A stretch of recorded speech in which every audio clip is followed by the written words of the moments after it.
Yun ay. Picture na daw.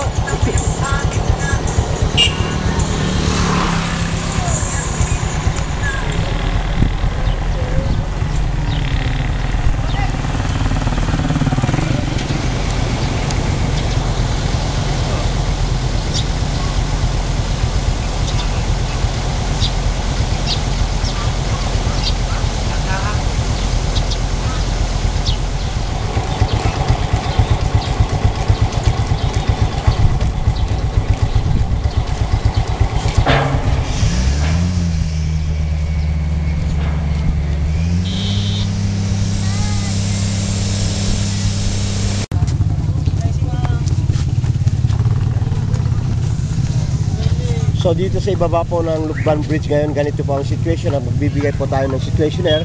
Ito ay ika-21 araw po ng Marso at ang oras na po ay mag-aalas 10 at ganito po ang situation. Yung mga commuters natin ay nasa ibaba ng tulay na dito sa ginawang tulay habang rine-repair po itong Lukban Bridge.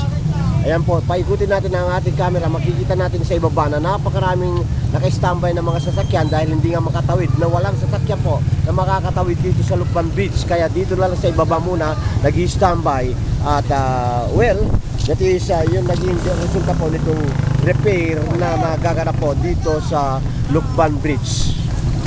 At ganito po ang situation natin on top of the bridge.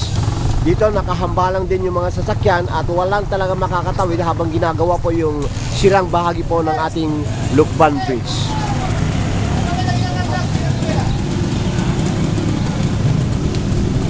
So ang location natin, nasa ibabaw po tayo ng Lukban Bridge at sa ibaba nito makikita natin ang situation po ng ating mga kababayan, lahat ng mga commuters na naaabala po dito sa repair na ginagawa po dito sa may Lukban Bridge.